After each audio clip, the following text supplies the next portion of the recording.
தௌஹீத் ஜமாத்தை வந்து சேருங்கன்னு சொல்லல. எங்க நோக்கமும் தௌஹீதின் பக்கம் வாருங்கள், ஏகத்துவத்தின் பக்கம் வாருங்கள், இணை வைப்பிலிருந்து வெளியேறுங்கள், தல்லாக்கு செல்லக்கூடியவர்களாக உங்களை நீங்கள் ஆக்கிக் கொள்ளாதீர்கள். எந்த சூழலிலும் நீங்கள் இணை கற்பிக்கும் நிலையிலேயே மறைத்து விடாதீர்கள் சகோதரர்களே. இதுதான் எங்க வேண்டுகோள், இதுதான் எங்க பிரச்சாரம், இதைத்தான் முன்வைக்க கருத்து. இதை நாங்க முன்வைக்கோம்னா சொந்த கருத்து இல்ல, குர்ஆனில் உள்ள கருத்து, நபிமொழிகளில் உள்ள கருத்து, இஸ்லாம் காட்டி தந்த கருத்து. இதை சிந்திக்க வேண்டியது, நடைமுறைப்படுத்த வேண்டியதும் ஒவ்வொரு மூமியினுடைய பொறுப்பு அல்லவா? அன்பார்ந்த சகோதர சகோதரிகளே, பெரியோர்களே, தாய்மார்களே, அல்லாஹ்வுடைய பேரொருளால் இன்றைய தினம் தமிழ்நாடு தௌஹீத் ஜமாத் சிவகாசி மாநகர் கிளை சார்பாக இந்த பகுதியிலே ஏற்பாடு செய்யப்பட்டுள்ள இந்த மார்க்க விளக்க பொதுக்கூட்டத்தில் நாம் எல்லாம் இங்கே பெரும் திரளாக கூடியிருந்து அல்லாஹ்வுடைய மார்க்கத்தை அதன் தூய வடிவிலே நாம் அறிந்து கொள்வது மட்டுமல்லாமல் அதை பிற மக்கள் மத்தியிலே எடுத்து செல்ல வேண்டும், அல்லாஹ்வை நோக்கி மக்களை அழைக்க வேண்டும்.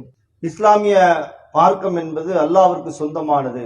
அதில் எந்த கரையும் எந்த சூழ்நிலையிலும் யாரும் எதையும் கூட்டவோ குறைக்கவோ முடியாது. அல்லாஹ் வஹீயின் மூலமாக நமக்கு எதை அறிவித்திருக்கிறானோ அவைகள் மட்டும்தான் மார்க்கமாகவும் அதற்கு மட்டும்தான் மறுமையில் கூலியாகவும் அதை பின்பற்றி நடப்பவர்கள் மட்டும்தான் மறுமையிலே வெற்றியாளர்களாகவும் ஆக முடியும் என்ற ஒரு உயரிய நோக்கத்தோடு தான் நாம் இந்த பகுதியிலே இந்த பொதுக்கூட்டத்தை ஏற்பாடு செய்திருக்கிறோம். இந்த பொதுக்கூட்டத்தின் வாயிலாக என கொடுக்கப்பட்டிருக்கிற தலைப்பு நரகில் தள்ளும் தர்கா வழிபாடு. நாம் பொதுவாக இஸ்லாத்தை அறிமுகப்படுத்துவதாக இருந்தால் அதை யாரிடம் அறிமுகப்படுத்துவதற்கு தகுதியான நபர்கள் என்றால் நம்மை சார்ந்து வாழக்கூடிய பிற சமுதாயத்திற்கு நாம் எடுத்து சொல்ல வேண்டும். நான் ஒரு முஸ்லீம், நீங்கள் ஒரு முஸ்லீம். முஸ்லீம் என்றால் இஸ்லாத்தினுடைய அடிப்படையை புரிந்திருப்பான், அடிப்படையை தெரிந்திருப்பான். இஸ்லாமியர்களுக்கு இஸ்லாத்தை ஏன் விளக்க வேண்டும்? நாம் தான் இஸ்லாமியர்களாக இருக்கிறோமே. அப்ப நம்ம எங்க மார்க்கத்தை சொல்லணும்? முதல்ல எதுக்கு நம்ம ஆசைப்படுவோம்? நம்ம ஒட்டி வாழக்கூடிய பிற மத சமுதாய மக்களிடம் சொல்லுவோம். குறிப்பாக கிறிஸ்தவ சமுதாயம் இருக்கிறதா, அந்த மக்கள்கிட்ட போய் பேசுவோம். நீ மரியம் அலைஹிஸ்ஸலாம் அவர்களுடைய மகன் ஈசா அலைஹிஸ்ஸலாம் அவர்களை, ஆனால் நீங்கள் ஈசா அலைஹிஸ்ஸலாம் அவர்களை அல்லாஹ்வுடைய குழந்தை, கர்த்தருடைய பிள்ளை என்று சொல்லுகின்றீர்களே, இது நல்ல செயல் அல்ல. அல்லாஹ்வுக்கு எந்த பிள்ளையும் கிடையாது. திருமறை குர்ஆன் அது குறித்து பேசுகிறது. நீங்கள் அல்லாஹ்வுக்கு மகன் என்று கூறுகின்றீர்களே, அதனுடைய விளைவு என்ன தெரியுமா? அப்படி கூறுவதன் காரணமாக வானம் பிளந்து வானம் நொறுங்கிவிட பார்க்கிறது, பூமி பிளந்து விட பார்க்கிறது, மலைகள் வெடித்து நொறுங்கிவிட பார்க்கிறது. அவ்வளவு ஆக்ரோஷமாக இருக்கிறது. அவ்வளவு பெரிய பொய்யை நீங்கள் சொல்லுகின்றீர்கள், அவ்வளவு பெரிய பழியை நீங்கள் சொல்லுகின்றீர்கள். அல்லாஹ்வுக்கு ஒருபோது பிள்ளை கிடையாது. அல்லாஹ் யாரையும் பிள்ளையாக ஆக்கிக் கொள்ளவில்லை. அல்லாஹ்வுடைய மகன் என்று சொன்னால் அவரும் கடவுளாக மாறுவார். அல்லாஹ் ஏக இறைவனாகிய ஒருவன் தான். இத நாம் அவர்களிடம் சொல்ல கடமைப்பட்டிருக்கிறோம். ஏன்? அவர்கள் முஸ்லிம்கள் அல்ல, அவர்கள் தௌஹீதுக்குள்ள வரல, அவர்கள் தங்கள் பெயரை அப்துல் ரஹ்மான் என்று வைத்துக் கொள்ளவில்லை, அவர்கள் தங்களுடைய பெயரை இப்ராஹிம் என்று வைத்துக் கொள்ளவில்லை, அவர்கள் முகமது நபியை ஏற்றுக்கொள்ளவில்லை, திருமறை குர்ஆனுடைய வசனங்களை நம்பவில்லை.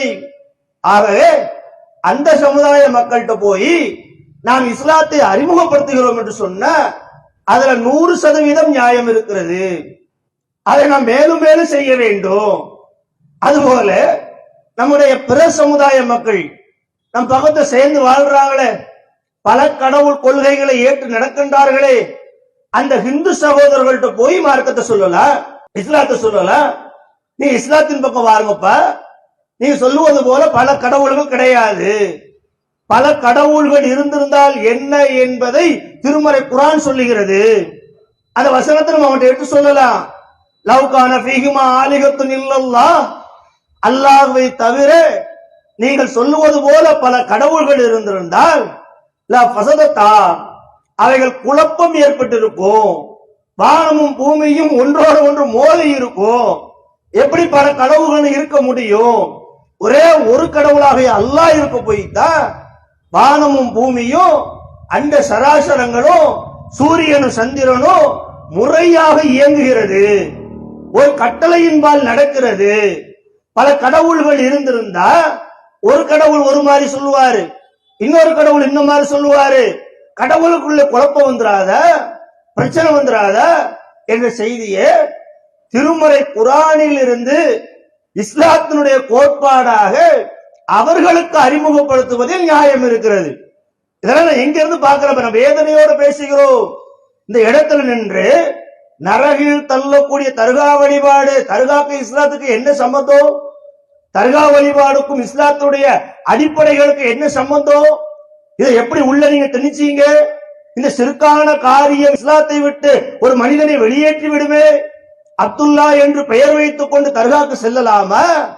அப்துல் ரஹ்மான் என்று பெயர் வைத்துக் கொண்டு அவுலியாக்களிடம் கையேந்தலாமா?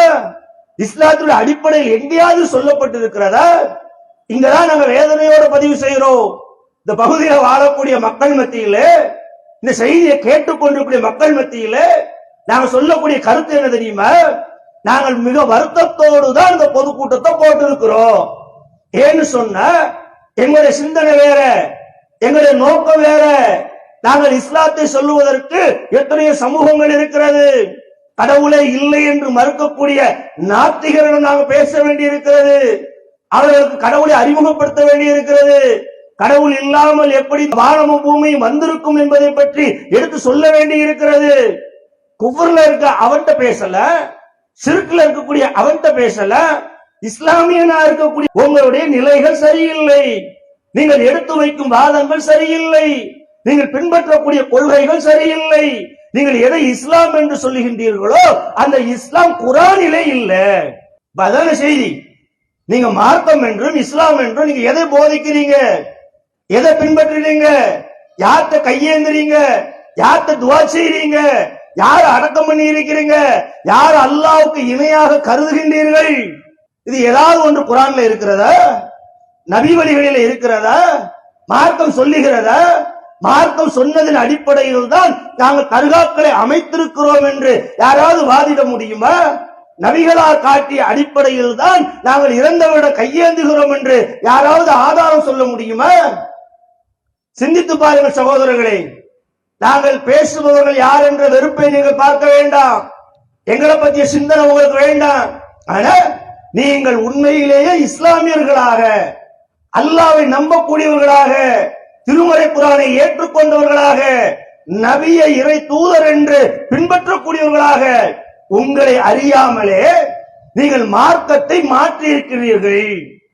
அல்லாஹ் நம்புதவன் செய்யலாம? முகமது நபிய நபி என்று நம்பக்கூடியவன் செய்யலாம? திருமறை குர்ஆன் அல்லாஹ்வுடைய வார்த்தை என்று நம்புதவன் செய்யலாம? அதைத்தானே கேட்கிறோம். நீங்க முஸ்லீமாக இருக்கின்றீர்கள், உங்களுக்கு வேற வேற சட்டங்களை சொல்லலாம். இஸ்லாத்துல எத்தனையோ சட்டங்கள் இருக்கிறது, எத்தனையோ மசாயல்கள் இருக்கிறது. இஸ்லாம் என்பது பறந்து விரிந்த ஒரு மிகப்பெரிய வாழ்க்கை திட்டமாக இஸ்லாம் நமக்கு அமைத்து கொடுத்திருக்கிறது. அதுல தொழுகை குறித்து ஒரு சட்டம் தெரியல சொல்லலாம், நோன்பு குறித்து ஒரு சட்டம் தெரியல சொல்லலாம், ஹஜ் குறித்து ஒரு சட்டம் தெரியல சொல்லலாம். நிறைய சட்டங்கள் இருக்கு, எல்லாத்தையும் மனப்பாடம் செய்யல, படிக்கல, தெரியல. ஆனா இஸ்லாத்தினுடைய அடிப்படையே தெரியாமல் இருக்கின்றோமே. இஸ்லாத்தினுடைய அடிப்படைகளையே தகர்த்தெறிந்து விட்டு தன்னை இஸ்லாமியர் என்று அடையாளப்படுத்துகிறோமே. இஸ்லாத்தினுடைய ஒட்டுமொத்த கொள்கைகளையும் குழி தோண்டி புதைத்து விட்டு எனக்கு அப்துல் ரஹ்மான் என்றும் பாத்திமா பீவி என்று பெயர் வைத்துக் கொண்டிருக்கிறோமே. இதுதான் இஸ்லாம? இதுதான் மார்க்கம் காட்டி தந்ததா? நீங்க என்ன நினைச்சுக்கிட்டு இருக்கீங்க? என்ன சிந்தனை தமிழகம் முழுவதும் நான் சொல்றேன். சிவகாசியில மட்டுமல்ல, சிவகாசியில நம்ம 7 தர்கா இருக்கிறதா? அந்த 7 தர்காவும் யாருடைய பிராஞ்சுகளா இருக்கட்டும். தர்காவே இருந்தாலும் சரி, நீங்கள் பிராஞ்சுகள் என்று சொன்னாலும் சரி, நாம் கேட்பதெல்லாம் ஒன்றே ஒன்றுதான். தர்காக்களுக்கும் இஸ்லாத்திற்கும் என்ன சம்பந்தம்? தர்காவில் வழிபடுவதனால் நரகத்திற்கு செல்வீர்களா அல்லது சொர்க்கத்திற்கு செல்வீர்களா என்று திருமறை குர்ஆனை வைத்து ஆய்வு செய்து நீங்கள் பார்த்தீர்களா? அவ்வளவு பார்க்க. முஸ்லிமுடைய கடமை என்ன? ஒரு முஸ்லிமுடைய பொறுப்பு என்ன? இந்த உலக வாழ்வை விட மறுமை வாழ்வு தான் எனக்கு சிறந்தது என்று எந்த ஒரு முஸ்லிம் கருதுவானோ அவன் ஆய்வு செய்ய வேண்டிய ஒரு விஷயம் என்ன தெரியுமா? நான் செய்யக்கூடிய ஒவ்வொரு செயலும், நான் பின்பற்றக்கூடிய ஒவ்வொரு வணக்கங்களும், நான் பேசக்கூடிய ஒவ்வொரு வார்த்தைகளும் அல்லாஹ்வுடைய பொருத்தத்தை பெற்றதா? திருமறை குர்ஆனிலே இருக்கிறதா? நபிகளாருடைய சொல்லிலே இருக்கிறதா? மார்க்கம் இதை அனுமதித்திருக்கிறத அப்படிதான் பார்க்கணும். முஸ்லீம் என்று சொன்னதுனால முஸ்லீம் ஆயிட முடியுமா? முஸ்லீம் என்ற பெயர் வச்சதுனால முஸ்லீம் ஆயிட முடியுமா? அப்படிலாம் ஆக முடியாது என்பதைத்தானே நான் வரலாற்று செய்திகளில் பார்க்கிறோம். நபிகளாருடைய தகப்பனார் பேர் என்ன பேரு? அப்துல்லா. அப்துல்லா என்றால் என்ன அர்த்தம்? குழந்தைக்கு கூட தெரியும். அல்லாஹ்வுடைய அடிமை என்று அர்த்தம். அப்துல்லா என்று பெயர் வைத்ததுனால நபிகளாருடைய தந்தை சொர்க்கவாதி இல்லையே. நபிகளாருடைய தந்தை முஸ்லீம் என்று சொல்ல மறுக்கிறோமே. பெயர்ல முஸ்லீம் இருந்தா, பெயரை கொண்டு சொர்க்கம் தீர்மானிப்பதாக இருந்தா, பெயரை கொண்டு நரகத்தில் போமாட்டம் சொன்ன முதல்ல தடுக்கப்படக்கூடியதாக யாரா இருக்கணும்? நபிகளாருடைய தந்தையார் இருக்க வேண்டும். நபிகளாருடைய தந்தையார் பேர் அப்துல்லா, நபிகளாருடைய தாயார் பேர் ஆமீனா. ரெண்டு முஸ்லிம் பேர் தானே, இஸ்லாமிய பேர் தானே. ஆனா இரண்டு பேரும் நரகத்தில் இருப்பதாக நாம் சொல்லவில்லை, நபிகளார் சொல்லுகின்றார்களே.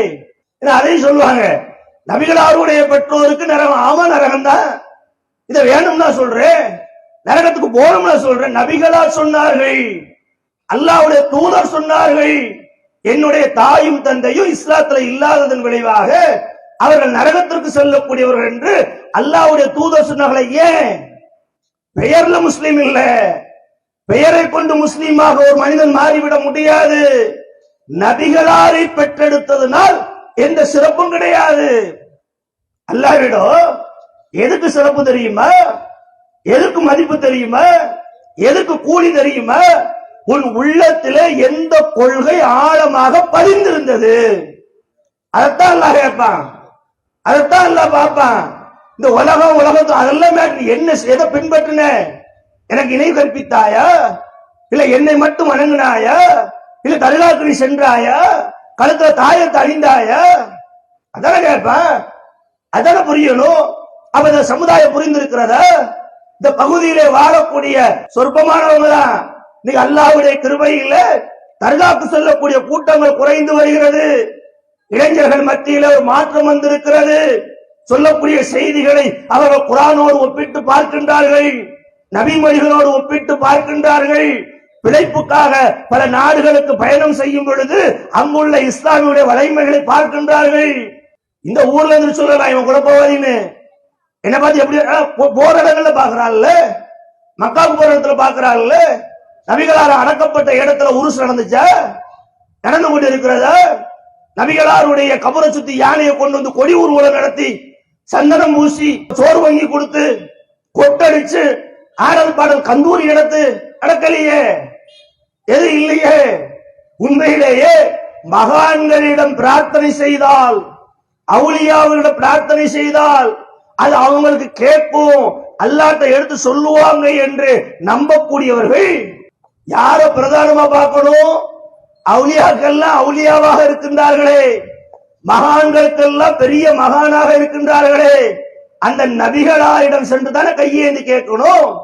நபிகளாருடைய கபூர்ல போய் தானே துவா செய்யணும். ஆனா நிலைமை என்ன தெரியுமா?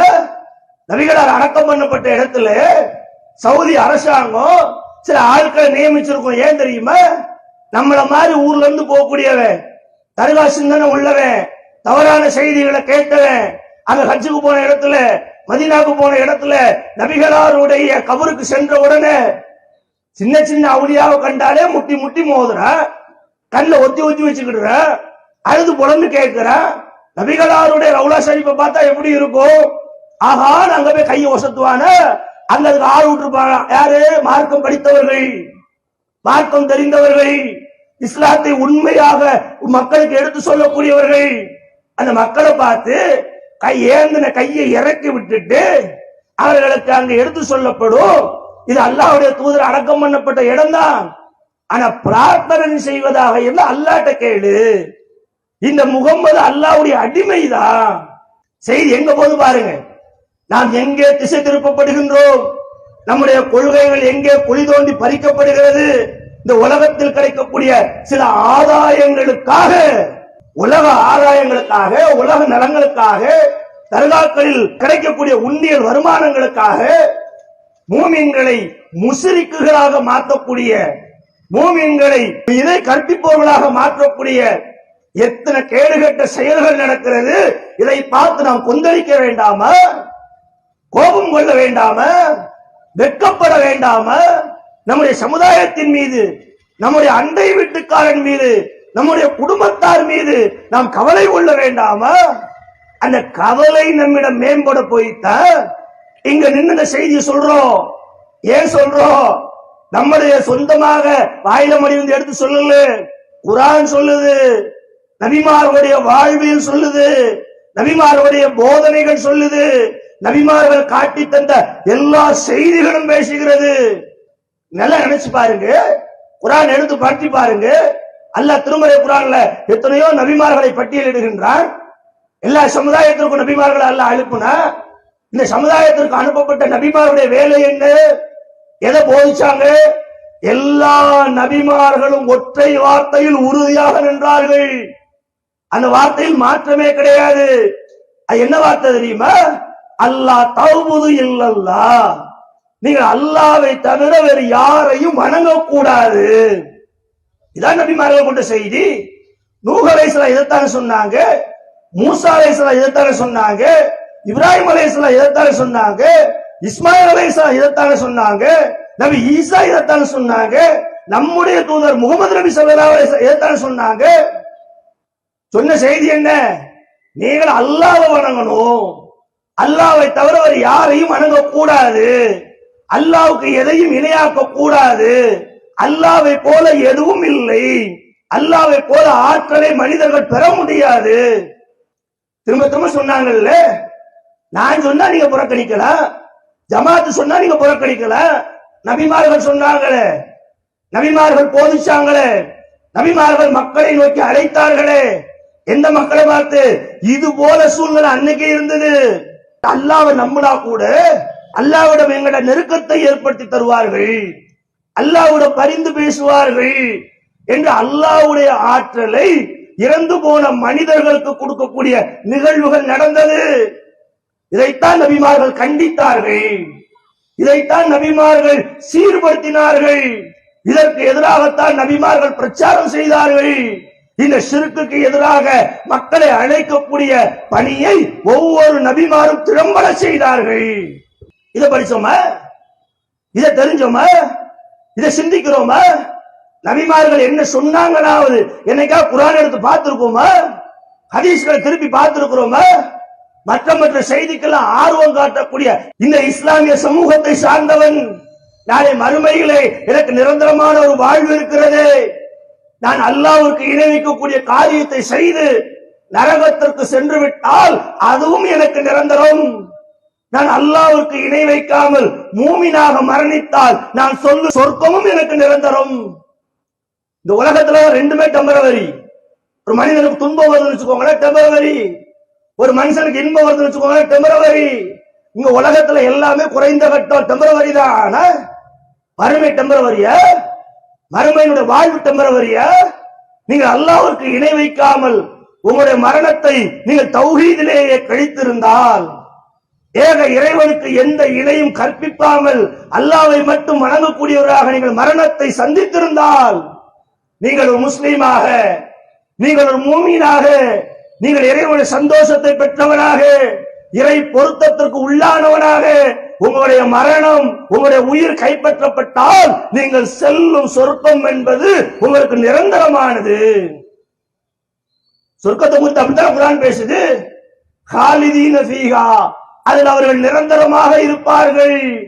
அதே போல நீங்கள் மரணிக்கக்கூடிய வேளையிலே, இந்த வாழும் காலகட்டத்திலே அல்லாஹ்வுக்கு இணை வைக்கக்கூடிய தர்காக்கள் போல, தாயத்துகள் போல, சூனியம் போல, சிலை வழிபாடுகள் போல, அல்லாஹ்வுக்கு மகன் உண்டு என்று சொல்லுவதை போல எந்த இணை வைத்தலாக இருந்தாலும் சரி, அது அல்லாஹ்வை இல்லை என்று சொன்னாலும் சரி, அதே நிலையில் நீங்கள் மரணித்தால் நீங்கள் செல்லும் இடம் தெரியுமா? தகலன்னார், நரகத்திற்குத்தான் செல்வீர்கள். அந்த நரகத்தில் விடுதலை உண்டா? கிடையாது. நரகம் என்பதும் நிரந்தரமானது. யாருக்கு நிரந்தரமானது? யார் முஸ்ரிக்குகளாக மரணிக்கின்றார்களோ, யார் இறை மறுப்பாளர்களாக மரணிக்கின்றார்களோ, யார் இறைவனுக்கு இணை வைத்த நிலையில் மரணிக்கின்றார்களோ, அவர்களுக்கு ஒருபோது விடுதலை கிடையாது என்று அதையும் திருமறை குர்ஆன் பேசுகிறது. இதை நாம சிந்திக்கலையே, இதை நாம புரியலையே, இதை நாம தெரியலையே.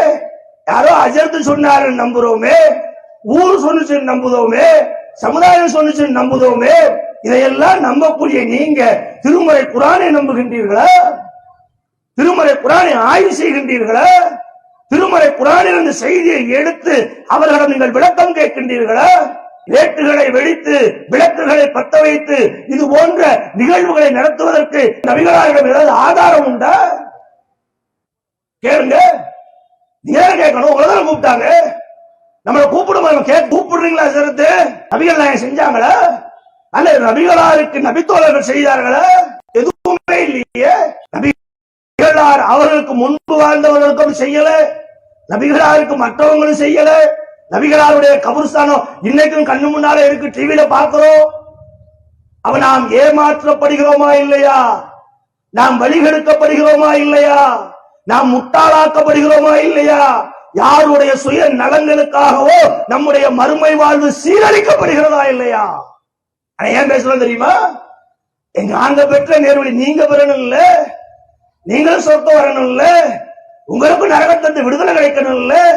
என்னுடைய சமுதாயம் அல்லவா நீங்கள், என்னுடைய சொந்த பந்தங்கள் அல்லவா நீங்கள், எங்களுடைய சகோதரர்கள் அல்லவா நீங்கள், எங்களுடைய சகோதரிகள் அல்லவா நீங்கள். உங்களுடைய செய்தியை கொண்டு எங்களுக்கு என்ன லாபம்? ஒரே ஒரு லாபம், அல்லாஹ் விட நாங்கள் சாட்சிகளாக மாறிவிடுவோம். இறைவா, நீ சொன்ன விஷயத்தை, நீ திருமறை குர்ஆன்ல எடுத்து சொன்ன செய்திகளை எங்களுக்கு தெரிந்த அளவிற்கு, நாங்கள் படித்த அளவிற்கு, நாங்கள் புரிந்த அளவிற்கு இந்த மக்கள் மத்தியிலே நாங்கள் எடுத்து வைத்து விட்டோம். இறைவா, நேர்வழி காட்டுவதும் நேர்வழியை மறுப்பதும் முன்புறத்தில் உள்ளது, எங்களை விட்டுவிடு என்று நாங்கள் அல்லாஹ்விடம் போயிருக்கோம். அவ்வளவுதான். வேற என்ன கிடைக்க போகுது? மரியாதை போட்டீங்களா? வரவேற்பு சொல்ல போறீங்களா? ஒண்ணும் கிடையாது. தேவையும் இல்லை, நாங்கள் எதிர்பார்க்கல. நாங்கள் அல்லாஹ்வை நம்பியவர்களாக அல்லாஹ்வுடைய மார்க்கத்தை அதன் தூய வடிவிலே எடுத்து சொல்ல வேண்டும் என்பதற்காக அல்லாஹ் தான் சொல்ற. உங்களுடைய கூட்டம் இருக்கட்டும், நன்மையை ஏவி தீமையை அவர்கள் தடுக்கட்டும். தர்கா என்ற தீமையை தடுக்கக்கூடியவர்களாக எங்கள் அதிகாரம் இவ்வளவுதான். இன்னைக்கு ஜனநாயக நாட்டில் பேச்சுரிமையின் மூலமாக மட்டும்தான் கருத்து சொல்ல முடியும். அதை நாங்க சொல்லிட்டோம். எந்த ஒரு ஆத்மாவையும் அல்லாஹ் சக்திக்கு மீறி சோதிக்க மாட்டான் தான் குர்ஆன் சொல்லுது. உன்னோட ஆற்றல் என்னவோ, சக்தி என்னவோ, அதை தாண்டி உனக்கு எதுவும் இல்லை. எங்க ஆற்றல் எங்க சக்தியோடதான். பாருங்க பாப்பா, குர்ஆன்ல இருக்கு சொல்லியாச்சு, ஹதீஸ்ல இருக்கு சொல்லி அதைத்தானே சொல்றோம். என் சொந்த கருத்து என்ன இருக்கு? எங்களுக்கு சொந்த கருத்து பேச வேண்டிய அவசியம் என்ன? அல்லது நாங்க இன்னொரு தர்காவை கட்டி வச்சுக்கிட்டு அதுக்கு போக இந்த வான்னு கூப்பிட்டோமா? இல்லையில. நேர்வழியின்பால் வாருங்கள், சொர்க்கத்தை நோக்கி விரைந்து வாருங்கள். எவ்வளவு அழகாக ஒவ்வொரு தொழுகையிலையும் கேட்கிற சகோதரர்களே. தர்காக்கு போறவங்களும் சரி, தௌஹீத் பள்ளிக்கு வரக்கூடியவங்களும் சரி, இன்னபிற பள்ளிக்கு போகக்கூடியவங்களும் சரி, எல்லாரும் ஒரு விஷயத்தை சொல்றோமா இல்லையா? தொழுகைய ஆரம்பிக்கும் பொழுது நாம் ஒரு வசனத்தை ஓதுறோமே, ஒரு ஆயத்தை ஓதுறோமே, யாருக்கும் தெரியாத ஆயத்தை அது இல்லையே. இந்த சமுதாயத்துல 90% பேர் இருக்கும். அதை தாண்டி உங்களுக்கு கூட மனநம் இருக்கக்கூடிய ஒரு ஆயத்து எது? ஃபாத்திஹா தானே.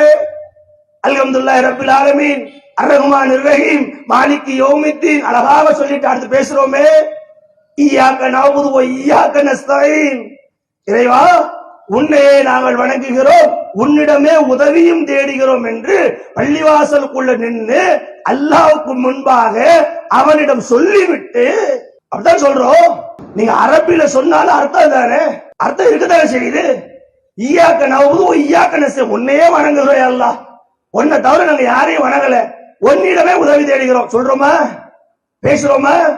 தொழுகைன்னு அல்லாஹ்க்கு வாக்குறுதி கொடுக்கிறோமா? அவன்கிட்ட கேட்கிறோமா? அப்படி அல்லாஹ்வே வணங்குகிறோம், அல்லாஹ்விடமே உதவி தேடுகிறோம் என்று அங்க நின்று சொல்லிட்டு வெளியில வந்ததோ அவுலியாக்கள்கிட்ட போய் கையேந்திரோமே, மரணித்தவர்கள்ட்ட கையேந்திரோமே, கபரை பார்த்து கையேந்துகிறோமே. இது முரண்பாடு அல்லவா?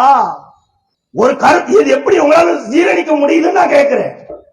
அங்குனா அப்படி சொல்றீங்க, இங்குனா இப்படி, எது சரி? அல்லாஹ்வை வணங்குற, அல்லாஹ்ட்ட உதவி தேடுறேன்னா அதுல தானே நிக்கணும். உங்களுக்கு துன்பம் வந்தது அல்லாஹ்ட்ட கேளு, வியாபாரத்துல பறக்கத்து வருமா அல்லாஹ்ட்ட கேளு, நோய் நொடியில மாட்டீங்கடா அல்லாஹ்ட்ட கேளு, குழந்தை பாக்கியம் இல்லையா அல்லாஹ்ட்ட கேளு. அல்லாஹ்ட்ட தானே கேட்கணும். நபிமார்கள் அல்லாஹ்ட்ட தானே கேட்டாங்க, ரசூலுல்லாஹ் அல்லாஹ்ட்ட தானே கேட்டாங்க. நல்லடியார்கள் அல்லாஹ்ட்ட தானே கேட்டாங்க. எல்லா நல்லடியார்களும் அல்லாஹ்வை தவிர வேறு யாரிடமும் உதவி தேடவில்லை. ஒரு கருப்பு எறும்பு ஊருனா கூட அல்லாஹ் பாப்பா. நீங்க பாப்பீங்களா? நான் பாப்பேனா? நம்மளால பார்க்க முடியுமா? மனிதனுடைய பார்வை என்ன? எனக்கு முன்பாக இருப்பதை மட்டும்தான் நான் பார்க்க முடியும். பின்னால் இருக்கிறத பார்க்க முடியுமா? சாதனங்கள் உதவி இல்லாம பார்க்க முடியாது. அல்லாஹ்வுடைய பார்வைக்கும் மனிதனுக்குமான பார்வைக்கும் வித்தியாசம் இருக்கிறது. மனிதனுடைய பார்வை பல நேரங்களில் பொய்யை உண்மை என்று நம்பும். அதனால தானே காணல் நீரை காண்கிறோம். தூரமா பார்த்தோம்னா தண்ணீர் இருக்கிற மாதிரி இருக்கும் வெயில் நேரத்துல. ஆனா உண்மையிலே தண்ணியா? இது போல பொய்யான பார்வை அல்லாஹ்வுக்கு கிடையாது. ஆனா தர்காவுக்கு போறவங்க எப்படி அல்லாஹ்வுக்கு ஷிர்க் பண்றாங்க தெரியுமா? எப்படி இணை வைக்காங்க தெரியுமா? அவர் இறந்து பல 100 ஆண்டு ஆகிவிட்டது. அந்த பூமிக்குள்ள கபருக்குள்ள அவர் மண்ணோட மண்ணாக மக்கி சென்று இருப்பார். இல்லன்னு சொன்னா கூட மண்ணள்ளி போட்டாச்சு இல்ல. இப்ப அவர் நீ என்ன நினைக்கிற? அல்லாஹ் எப்படி வானத்துல இருந்து எல்லாத்தையும் பார்க்கிறாரோ அதுபோல ஷாகுல் அமீது பாதுஷா கபருக்குள்ள இருந்தாலும் எங்களை பார்க்கிறாரு நினைக்கல. அல்லாஹ்வுடைய பார்வையில் ஒரு மனிதனுடைய பார்வையை இணையாக்குறீல. அல்லாஹ்வை போல இவர்களை நீங்க நம்புறீங்கல்ல. இதைத்தான குர்ஆன் ஷிர்க்குங்க. அந்த பார்வை அல்லாஹ்வுக்கு மட்டும்தான் உண்டு.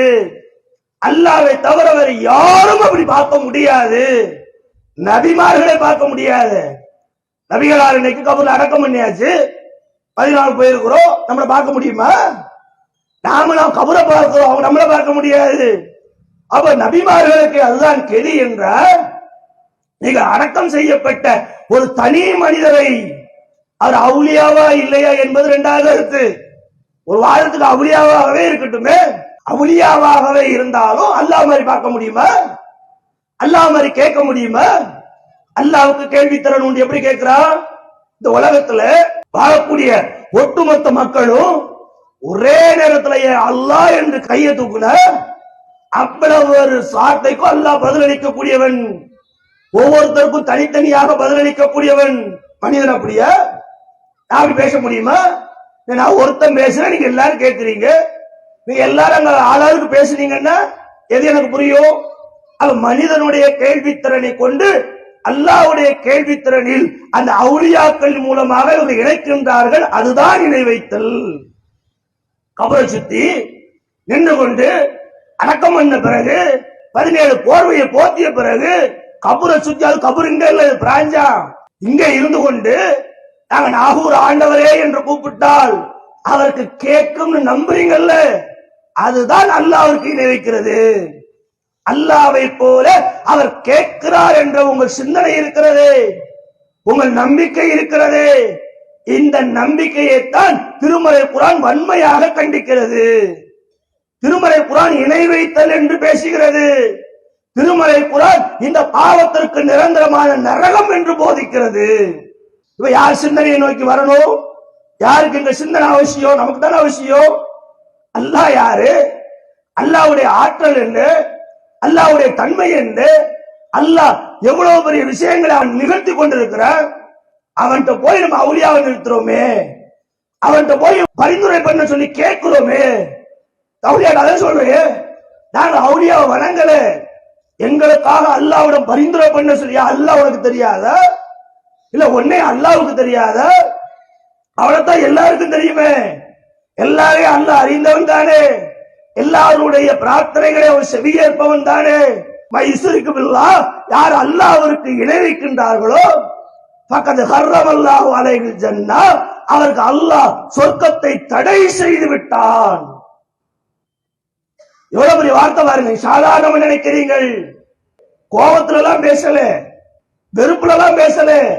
நான் உரிமையோட சகோதரர்களாகிய நீங்கள் நரகத்திற்கு சென்று விடக் கூடாது, உங்களுக்கு அல்லாஹ் சொர்க்கத்தை தடை செய்து விடக் கூடாது என்ற கவலையில் பேசுகிறோம் சகோதரர்களே. எதுவும் எனக்கு இல்ல. என குர்ஆன் அப்படித்தான் போதிக்கிறது. யார் அல்லாஹ்வுக்கு இணை வைத்தாலும் சரி, அவர்களுக்கு அல்லாஹ் சொர்க்கத்தை தடை செய்து விட்டான். ஏன் சொர்க்கத்தை தடை செய்யறான் தெரியுமா? அல்லாஹ் ஏன் இணை வைத்தவங்க சொர்க்கத்துக்கு விட மாட்டான் தெரியுமா?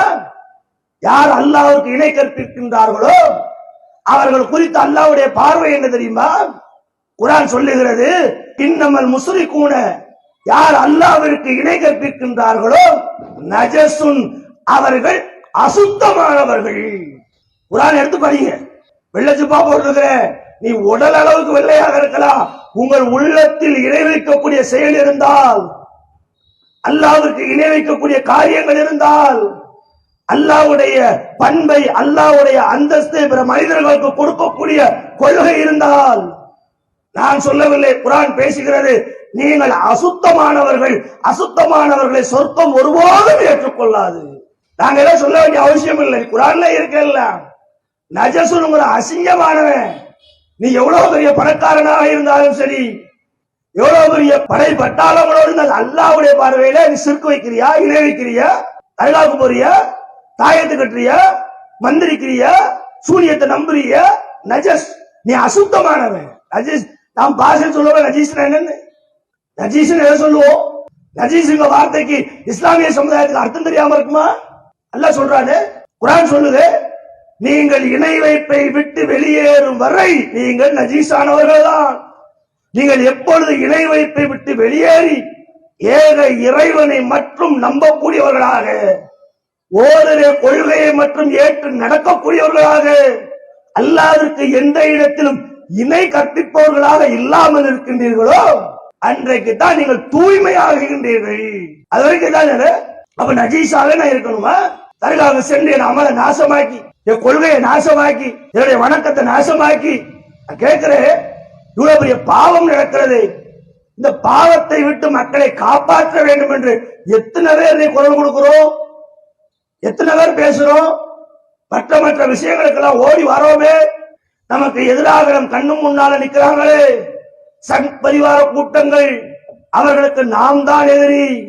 ஆனால் நம் சமூகத்துக்குள்ளே இருந்து கொண்டு இஸ்லாமிய வழிபாட்டில் தலையிட்டு இஸ்லாமியர்களை இஸ்லாத்திலிருந்து வெளியேற்றுகின்றார்களே, இவர்கள் எப்பேற்பட்ட எதிரிகள் என்பதை சமுதாயம் உணர வேண்டும்.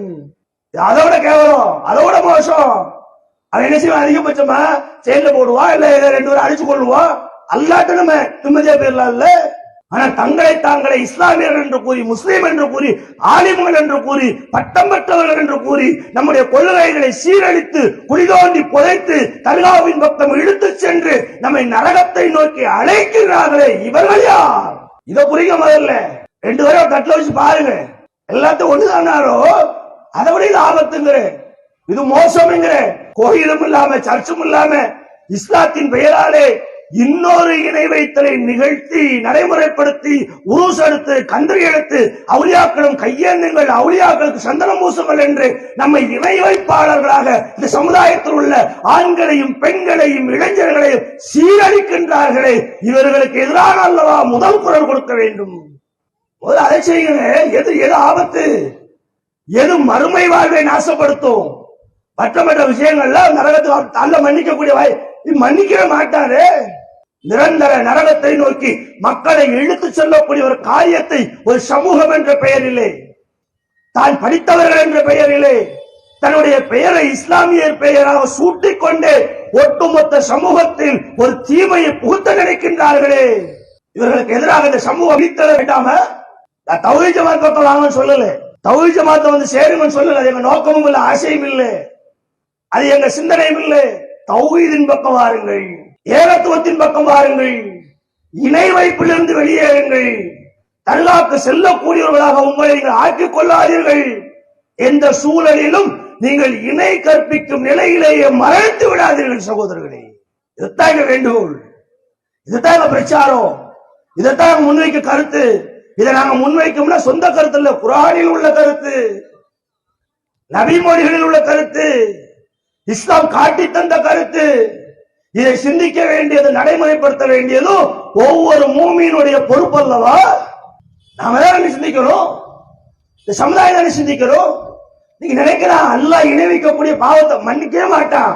இந்த உலகத்துல வாழும் பொழுது இன்னைக்கு நான் தர்காவுக்கு போயிட்டேன், இந்த செய்தியை கேட்டுட்டேன், இனி நான் போக மாட்டேன் முடிவெடுத்து அல்லாட்ட மன்னிப்பு கேட்டுட்டோம்னா அல்லாஹ் ரைட் மன்னிச்சிருவான். அல்லாஹ் மன்னிக்க கூடியவன். எவ்வளவு பெரிய பாவங்களையும் அல்லாஹ் உலகத்தில் மன்னிப்பு கேட்டால் மன்னிக்க கூடியவனாக இருக்கிறான். ஆனா நான் தௌபா செய்யாம அந்த வழிமுறை சரி என்ற நினைப்பிலே அவுலியாக்களிடம் கேட்கலாம். அல்லாவை போல அவுலியாக்களும் பார்க்கக்கூடியவர்கள், அல்லாவை போல அவுலியாக்களும் கேட்கக்கூடியவர்கள், அல்லாவை போல அவுலியாக்கள் கோரிக்கைகளை நிறைவேற்றக்கூடியவர்கள் என்ற உள்ள நினைப்பு அதான் முக்கியம். வாயில மொழி யாரோட என்ன சொல்லிட்டு போயிடல, லா இலாஹ இல்லல்லாஹ் என்பதை எல்லாரும் சொல்றான். முஸ்லிம் மட்டும் தான் சொல்றாங்க, சொல்லி கொடுத்தா யாரோட சொல்லுவான்.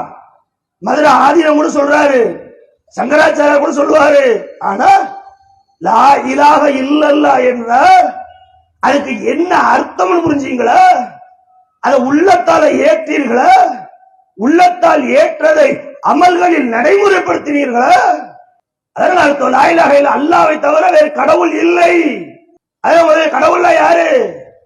சிலை வழிபாடு மட்டுமல்ல, இன்ன காரியங்கள் மட்டுமல்ல, அல்லாஹ்வை போல இன்னொரு மனிதனுக்கும் பார்வை உண்டு, அல்லாஹ்வை போல இன்னொரு மனிதனுக்கு கேள்வித்திறன் உண்டு, அல்லாஹ்வை போல இவர்களும் பிரார்த்தனைக்கு செவியேற்பவர்கள் என்று நீங்கள் உள்ளத்தால் நினைத்தாலே லா இலாஹ இல்லல்லாஹ் என்பதை விட்டு வெளியேறி விட்டீர்கள்.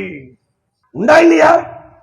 லா இலாஹ அல்லாஹ்வை தவிர கடவுள் இல்லைன்னா அல்லாஹ் ஒருவன் என்று நம்புவது மட்டுமல்ல, அல்லாஹ்க்கு இணை இல்லை என்று நம்புவது மட்டுமல்ல, அல்லாஹ்க்கு துணை இல்லை என்று நம்புவது மட்டுமல்ல, அல்லாஹ் யாரையும் பெறவில்லை, யாராலும் பெறப்படவும் இல்லை என்பது மட்டுமல்ல, கடைசியா சொல்றான குருவனாக அவனுக்கு நிகராக அவனை போல எதுவும் இல்லை, எவரும் இல்லை என்பதில் நீங்கள் ஆணித்தரமாக இருக்க வேண்டும்.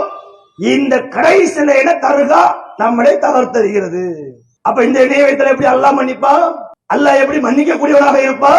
நீங்க முதல்ல இருந்து வெளியே வரணும்ல. குர்ஆன் எப்படி பேசு பாருங்க. இணை வைத்தா நம்மள மட்டுமல்ல, நபிமார்களை பார்த்து அல்லாஹ் சொல்றான், ரசூலுல்லாஹ்வை பார்த்து சொல்றான், லயின் அஸ்ரக்த, நபியே நீர் இணை வைத்தாலும் உன்னுடைய அமல்களை எல்லாம் நாம் அழித்து விடுவோம். அல்லாஹ்வுடைய தூதரை பார்த்து அல்லாஹ் சொல்றான், அல்லாஹ்வுடைய தூதர் இணை வைக்கல, வைக்கவும் மாட்டாங்க, வைக்க போறவங்க இல்ல, அவங்க இன்னைக்கு வரைக்கும் இணை தூதர் தான். ஆனா அல்லாஹ் நமக்கு புரிய வேண்டும் என்பதற்காக தர்காக்களை யார் நடத்துகின்றார்களோ அவர்கள் விளங்க வேண்டும் என்பதற்காக அல்லாஹ் உச்சாணியில் அடிக்கிறார். நபிமார்கள் இறைவனோடு நெருங்கியவர்கள், இறைவனோடு இந்த வகையை பெறக்கூடியவர்கள், அவர்களுக்கே எந்த நன்மையும் இல்லை இணை வைத்து விட்டால் என்று அல்லாஹ் டிக்ளேர் பண்ணிட்டான்னா, நீங்களும் நானும் ஏமாத்துறோம், உங்க செயல் எங்க செயல் ஏமாத்துறோம், நீங்களும் நானும் எப்படி தப்பிக்க முடியும்? நபிகளாரே அப்படித்தானே, நபியே நீர் இணை வைத்தால் அல்ல சொல்லிட்டானே, அமல நாசமாக்கணும் சொல்லிட்டானே. அப்ப நீங்க தர்காவுக்கு போயிட்டு நோன்பு வச்சா உங்க நோன்பு அழிஞ்சிரும். நீங்க தர்காவுக்கு போய்கொண்டே தொழுதா உங்க தொழுகை ஏற்றுக்கொள்ளப்படாது. நீங்க தர்காவுக்கு சென்று கொண்டே சக்காத்து கொடுத்தா உங்க சக்காத்து நிராகரிக்கப்படும். நீங்க தர்காவுக்கு சென்று கொண்டே ஹஜ்ஜு செய்தால் உங்க ஹஜ்ஜு புறக்கணிக்கப்படும். முதல்ல விஷயத்துக்குள்ள வரணும். நான் நல்லது செய்வேனே, நான் 5 நேரம் தொழுதேனே, நான் காலமுறை நோன்பு வச்சேனே, நான் வருஷம் வருஷம் ஹஜ்ஜு செஞ்சேனே, என் சொத்தெல்லாம் தானத என்ன வேணாலும் நீ செய். இணை வைத்தியா? தர்காவுக்கு போனியா? தாயத்து கட்டினியா? அல்லாஹ்க்கு சிறுக்கு செஞ்சீல? இது இல்லாமல் செய்திருந்தால், அதான் முக்கியம். அல்லாஹ்வுக்கு இணை வைக்காமல் அந்த அமல்கள் எல்லாம் செய்திருந்தா அல்லாஹ் உங்களுடைய அமலில் ஒரு அணுவையும் குறைக்க மாட்டான். நிலையிலேயே சிறுக்கு நமக்கு வேண்டாம், தர்கா நமக்கு வேண்டாம், தர்கா நம்மளை நரகில் கொண்டு போய் விட்டு விடு சகோதரர்களே. உண்டா இல்லையா? இன்னைக்கு யாரோ இறந்து போனவங்களுக்கு கபரை கட்டி பூஜை செஞ்சு புனஸ்காரம் செய்து அவங்களை போல சந்தனம் பூசி தேர் எடுத்து சேரவில்லை. நபிகள் அந்த செயலெல்லாம் தெரிஞ்ச சொன்னாங்க, என்னுடைய கபரை திருவிழா நடக்கும் இடமாக ஆக்கி விடாதீர்கள். எவ்வளவு பெரிய வார்த்தை பாருங்க. பெருமாளை தெரிஞ்சுதான் சொல்லி இருக்கிறாங்க, பெருமாளை புரிஞ்சுதான் சொல்லி இருக்கிறாங்க. இப்ப நானும் மௌத்தா போவேன். எப்படி மத்த சமுதாயம், குறிப்பாக யகூத நசராக்கள், அதை பத்தி பெருமாளா சொல்றாங்க, லானத்துல்லாஹ், அல்லாஹ்வுடைய சாபம் இறங்கட்டும். அல்லாஹ்வுடைய சாபம் எவ்வளவு பெரிய பாருங்க. நான் சாபம் விட்டு ஒன்று நடக்க போறதில்லை, நீங்க எனக்கு சாபம் விட்டா ஒன்று நடக்க போறதில்லை. ஆனா என் அருமை சகோதரர்களே, அருமை சகோதரிகளே, இந்த பகுதியில் வசிக்கக்கூடிய என் இஸ்லாமிய பெருமக்களே, உங்களை பார்த்து நபிகளார் சொல்லுகின்றார்கள், நபிகளார் அறிவுறுத்துகின்றார்கள், நபிகளார் நமக்கு நற்செய்தி சொல்லுகின்றார்கள். அல்லாஹ்வுடைய சாபம் இறங்கட்டும். யார் மீது? இருவர் மீதும் சாபம் இறங்கணும். அவர்கள் இரு சமுதாயமோ, அவர்கள் இறக்கப்பட்ட நபிமார்கள் மரணித்து விட்டால் அந்த அடக்கஸ்தலங்களை வடக்கஸ்தலங்களாக மாற்றினார்களே, ஆகவே அவர்கள் மீது சாபம் உண்டாகட்டும் என்று நபிகளார் இது சமுதாயம் குறித்து எச்சரிக்கின்றார்களே, அந்த எச்சரிக்கை நமக்கல்லவா? அல்லாஹ்வை நிர்வகிக்க கொள்ளவா? நாம் அதிலிருந்து வெளியேற வேண்டும் அல்லவா? அந்த சிந்தனையில் இருந்து நாம் காப்பாற்றப்பட வேண்டும் அல்லவா? இல்ல அல்லாஹ்வுடைய சாபம் இறங்கினாலும் பரவாயில்ல நினைச்சு தாராளமா வைங்க. அல்லாஹ்வுடைய சாபம் என்ன பெரிய சாபம்? அல்லாஹ்வுடைய தண்டனை என்ன பெரிய தண்டனை? அல்லாஹ்வுடைய நரகம் என்ன பெரிய? இப்படி யாரும் நினைச்சீங்கன்னா தாராளமா நீங்க எல்லாத்தையும் செய்யுங்க. தர்காவை கட்டுங்க, வணங்குங்க, பாத்தியா ஓதுங்க, மாலை போடுங்க, போர்வை பூத்துங்க, புருஷ் கொண்டாடுங்க, யாரைய கொண்டு வந்து ஊர்வலம் நடத்துங்க. ஆனால் திருமறை குர்ஆன் பேசுகிறது. எப்படி பேசுகிறது தெரியுமா? யா அய்யுஹன் நாஸ், இதுதான் இது அல்லாஹ் சொல்லக்கூடிய விஷயம். உலகத்துல நீ என்ன சொன்னாலும் என்ன அறிவுறுத்தினாலும் திருமறை குர்ஆன் வசனங்கள் உங்கள் காது வழிய உள்ளத்துக்கு இறங்கினாலும் இந்த காது வழிய வெளியேற்றீங்கல்ல, நம்ம பார்த்து அல்லாஹ் சொல்றா, யா அய்யுஹன் நாஸ், ஓ மனிதர்களே, இத்தகு ரப்பக்கும், உங்களுடைய இறைவனை நீங்கள் அஞ்சு கொள்ளுங்கள். மறுமை நாளிலே ஒரு பிள்ளை தந்தைக்கு உதவ முடியாது, ஒரு தந்தை பிள்ளைக்கு உதவ முடியாது, ஒரு கணவன் மனைவிக்கு உதவ முடியாது, ஒரு மனைவி கணவனுக்கு உதவ முடியாது, ஒரு தலைவன் தொண்டனுக்கு உதவ, சமுதாயத்திற்கு யாரும் உதவ முடியாது. அவுலியாக்களை நாம் காப்பாற்ற. இஸ்லாம் மற்றும் சமுதாய செய்திகளை அறிந்து கொள்ள தமிழ்நாடு தௌஹீத் ஜமாஅத் யூடியூப் பக்கத்தை உடனடியாக சப்ஸ்கிரைப் செய்து கொள்ளுங்கள். மேலும் பெல் பட்டனையும் கிளிக் செய்து கொள்ளுங்கள்.